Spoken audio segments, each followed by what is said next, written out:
बिस्मिल्लाहिर्रहमानिर्रहीम। अस्सलाम वालेकुम डियर स्टूडेंट्स। आज हम direct product, internal direct product के बारे में एक बड़ा इम्पोर्टेंट थ्योरम पढ़ेंगे। ये है छोटा सा थ्योरम है। पहले मैं थ्योरम आपको पढ़ देता हूँ। Every normal subgroup A dash of A direct factor A of A group G, यानी ए जी का डायरेक्ट फैक्टर है और ए डैश ए में नॉर्मल है, इज नॉर्मल इन जी। तो ये ए डैश जी में नॉर्मल साबित करना है। मैं पहले स्टेटमेंट पढ़ देता हूँ फिर पढ़ता हूँ। Every normal subgroup A dash of A direct factor A of A group G is normal in G. यानी कहने का मतलब कि जी जो है वो ए क्रॉस बी तो है, और यहाँ पे ये इंटरनल प्रोडक्ट में आता है उसके बारे में। अच्छा, तो ए भी इसका डायरेक्ट फैक्टर है जी का, बी भी इसका डायरेक्ट फैक्टर है।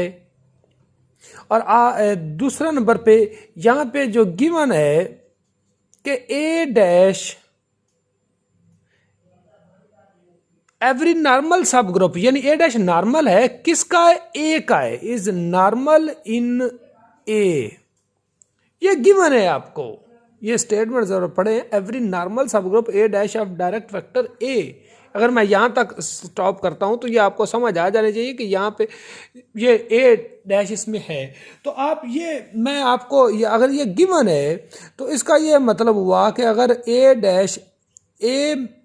डैश के एलिमेंट स्मॉल ए डैश हैं और ए में है, तो अगर ये नॉर्मल है तो इसका मतलब ये हुआ कि ए डैश ए इनवर्स, यानी यहाँ से एक मिले, ये ए में नॉर्मल है तो ए के एलिमेंट, तो ये जो भी एलिमेंट आया ये ए डैश में आएगा। किस में आएगा, ए डैश में। या आप ये भी लिख सकते हैं कि अगर ए डैश ए में नॉर्मल है तो A dash equal to A dash A. ये नॉर्मल की मैंने डेफिनेशन आपके सामने एक दफा की है, तो ये तो गिवन है आपको। अच्छा जी, ये गिवन है। अब हमने प्रूव ये करना है कि ये जो ए डैश ए में नॉर्मल है जो, और ए जी का डायरेक्ट फैक्टर है, ये ए dash is normal in G, यानी ये ए डैश जी में नॉर्मल साबित करना है। हमने प्रूव क्या करना है, we have to show that A dash is normal in G, ये साबित करना है। तो अब जी तो डायरेक्ट प्रोडक्ट है, तो अगर आप पिछला लेक्चर ज़हन में लेके आए तो पिछले लेक्चर में एक हमने थ्योरम पढ़ा था कि अगर जी डायरेक्ट प्रोडक्ट है, मैं वो थ्योरम एक दफ़ा आपके सामने लिख रहा हूँ। पिछला डायरेक्ट प्रोडक्ट का यानी वो ये है कि एक group G is the direct factor, एक ग्रुप, मैं सिर्फ स्टेटमेंट लिखने लगा, जी एक group G is the direct product of A and B if and only if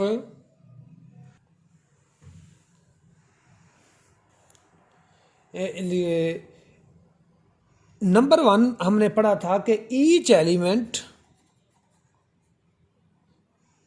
यानी A of A is permutable with B of B, यानी हमने A B equal to B A साबित किया था।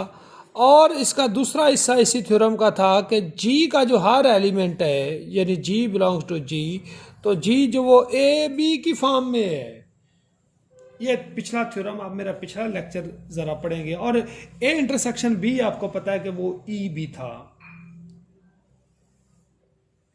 ये इसका तीसरा पार्ट भी था। तो ये मैंने आपको पिछला एक दफ़ा रिवाइज करवा दिया है। अब ये चीज़ें अपने ज़हन में पहले रखनी है कि जी के सारे एलिमेंट्स ए बी की फॉर्म में हैं और ए और बी के एलिमेंट्स आपस में A B equal to B A भी है। ये पिछला थ्योरम था या इंटरनल डायरेक्ट प्रोडक्ट की डेफिनेशन की ही एक्सटेंशन में ये थ्योरम आते थे। अब हमने ए को जी में नॉर्मल साबित करना है, तो अगर मैं ये साबित कर दूं कि let A dash belongs to A and G belongs to G, और अगर हम ये साबित कर दें कि जी ए डैश जी इनवर्स, यानी जी ए डैश इसका एलिमेंट जी इनवर्स इसका, तो ये ए डैश में ही आ जाए, ये सॉरी ये ए डैश में था तो यहाँ पे डैश होनी थी, तो ये किस में आ जाए, ए में ही ये अगर एलिमेंट आ जाए तो इसका मतलब ए डैश जी में भी नॉर्मल हो गया। अब जो जी के एलिमेंट्स हैं वो तो ए बी की फॉर्म में है ना, तो हम इसे ऐसे लिख सकते हैं कि ए बी यानी जी तो इस फॉर्म में हुआ ना, तो इसलिए मैं जी की जगह ए बी, आगे आया जी ए डैश, फिर जी इनवर्स यानी ए बी का इनवर्स आया जी। अब आपको पता है कि A B A dash, A B inverse को आप बी इनवर्स ए इनवर्स लिख सकते हैं। ये ब्रैकेट फिलहाल तो यहाँ पर है, लेकिन एसोसिएटिव लॉ के तहत ए बी आप ये बी ए डैश पे ब्रैकेट लगा दें और बी इनवर्स ए इनवर्स, यहाँ पे ये ज़हन में रखना है कि बी बी का एलिमेंट है,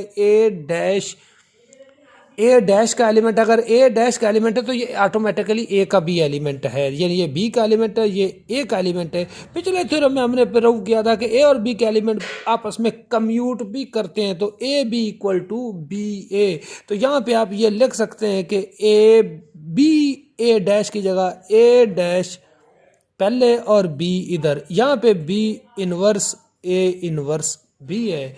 अब बी बी इनवर्स ये आइडेंटिटी बन गया, तो क्या रह गया, ए डैश ए इनवर्स रह गया जी।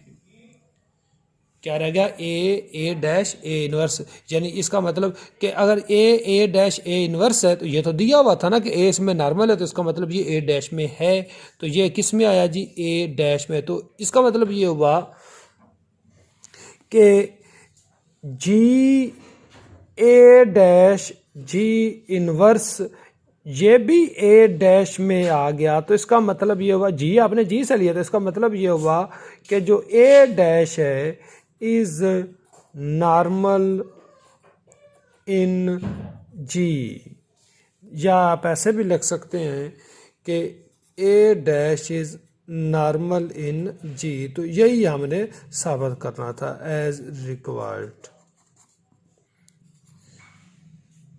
Thank you ji.